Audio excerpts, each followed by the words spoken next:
성도 여러분 안녕하세요. 9월 11일 365일 말씀과 함께 시간입니다. 오늘 읽을 말씀은 에스겔서 24장에서 26장의 말씀입니다. 24장에서는 유다가 끓는 가마와 같은 혹독한 하나님의 심판으로 결국 멸망할 것이 예언되고 있습니다.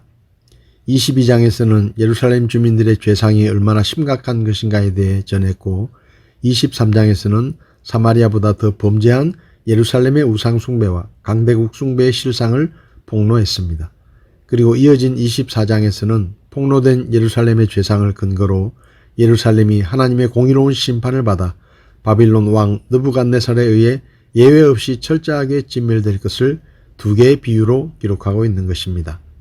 예루살렘에 임할 심판에 대하여 끓는 가마솥으로 비유하므로 에스겔은 이스라엘 백성들에게 임할 하나님의 심판을 설득력 있게 제시합니다. 이어 에스겔 아내의 죽음에 대한 표징과 그리고 대언자의 말을 기꺼이 듣는 청중들에 대한 표징을 묘사합니다. 2장에서 24장까지는 범죄한 이스라엘과 유다에 대한 심판과 회복의 내용이었고 25장에서 32장까지는 여러 민족에 대한 하나님의 심판이 예언되어 있습니다. 그 가운데 25장은 암몬과 모압, 에돔 그리고 블레셋에 대한 심판의 내용을 기록하고 있습니다. 암몬에 대한 하나님의 심판, 모압에 대한 하나님의 심판 예언, 에돔에 대한 심판 묘사, 블레셋에 임하는 하나님의 심판이 기록되어 있습니다. 26장은 두로가 하나님의 진노를 당해 멸망하게 된 원인과 심판 이후 두로의 참상이 묘사됩니다. 두로는 이스라엘에 매우 큰 영향을 미쳤기 때문에 3장에 걸쳐 예언이 언급됩니다.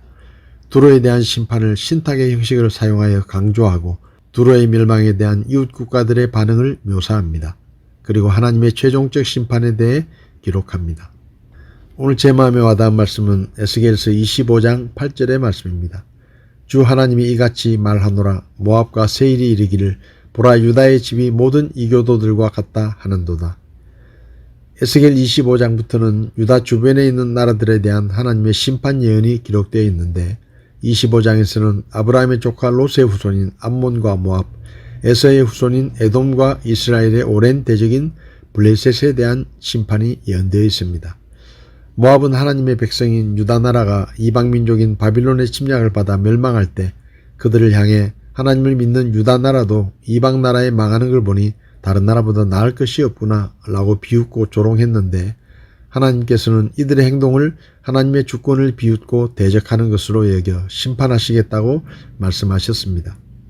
그런데 여기서 생각해 볼 것은 하나님의 백성으로 선택된 유다 백성들이 하나님을 저버리고 우상을 숭배하며 하나님의 심판 경고까지 무시하여 이방 나라인 바빌론에 멸망한 것은 그들이 하나님의 백성에 어울리는 거룩한 삶을 살지 못한 결과라는 면에서 그들이 모압 사람들에게 조롱과 비웃음을 당하는 원인을 제공했다는 것은 부인할 수가 없습니다.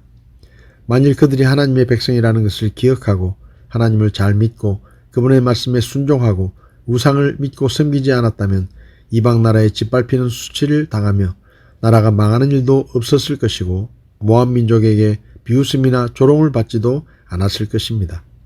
그러나 유다 나라는 하나님의 백성이면서도 하나님의 백성답게 구별된 삶을 살지 못했습니다.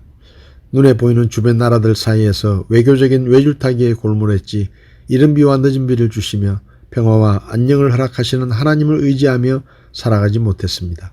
그들이 받은 조롱은 하나님의 백성으로서 제사장 나라로서 스스로가 감당해야 할 책임과 삶의 모습을 보여주지 못한 결과로 받은 조롱이었습니다. 성도 여러분, 자식이 어떻게 사느냐에 따라 그 부모가 영광을 받거나 욕을 듣는 것처럼 구원받은 성도와 교회가 어떤 모습으로 행하느냐에 따라 하나님이 영광을 받으실 수도 있고 사람들의 조롱 대상이 되실 수도 있습니다. 예수님께서도 마태복음 5장 16절에서 믿는 사람은 세상의 소금과 빛이라 하시며 이와 같이 너희 빛을 사람들 앞에 비추어 그들이 너희의 선한 행위를 보고 하늘에 계신 너희 아버지께 영광을 돌리게 하라 라고 말씀하셨습니다. 그러므로 우리는 순간순간마다 우리가 하나님의 백성이며 하나님의 자녀라는 것을 기억하고 말 한마디 행동 하나라도 항상 주의하여 행하고 하나님의 영광을 가리지 않도록 조심해야 할 것입니다. 초대교회 성도들이 온 백성에게 호감을 받아 많은 사람이 구원받고 교회가 크게 부흥했던 것처럼 우리의 삶을 보고 예수님을 믿는 사람들이 많아지고 교회가 부흥할 수 있기를 바랍니다. 오늘 하루도 우리가 하나님의 자녀라는 것을 기억하고 하나님의 자녀에 합당한 삶으로 하나님께 영광을 돌리며 많은 사람 앞에 하나님의 영광을 드러내는 우리 모두가 될 수 있기를 바랍니다. 9월 11일 365일 말씀과 함께 오늘도 함께 해주셔서 감사합니다.